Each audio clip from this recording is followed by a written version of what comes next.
गिबियावनो नैबे चेनेलखौ नायगिरि रायजो राजा आइ आफा बिदा फंबाय गासैखौबो आंनि गोसो गोरबोनिफ्राय अननाय आरो सिबिनायखौ जासिग्रोनाय थाबाय।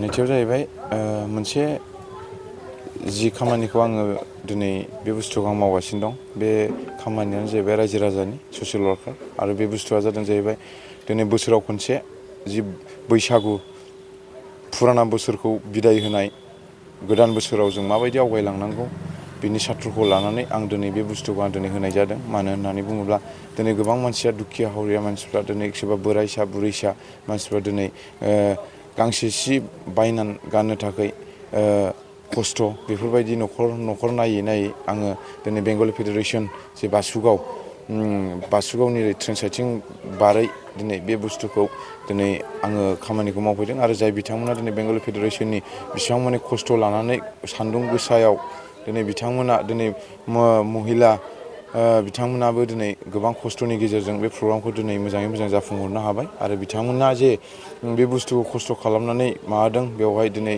बोराय बुरै दिनै गैयि मानसिफोर दिनै हावरिया मानसिफ्रा दिनै माने बोर होलांबाय। आंनि मोनसेल' खोथाया बेनो जे आंनि मेन थांखियानो जाहैबाय रायजो राजानिफ्राय बा गोरिब गुन्द्रानिफ्राय बा आबै आयं मादैमोननिफ्राय बोर आशीर्बाद लानानै आङो बिनिफ्राय बांसिन आङो माने मावलांनो हागोन आरो मावलांगोन होननानै आं मिजिं थिनानै दङ आरो आंनि जि खामानि मावनाय बेखौ रायजो राजाफोर नुबाय थागोन। ধন্যবাদ জানাইছোঁ আৰু সমূহ অসমবাসী ৰাইজলৈ ৰঙালী বিহুৰ শুভেচ্ছা জ্ঞাপন কৰিছোঁ।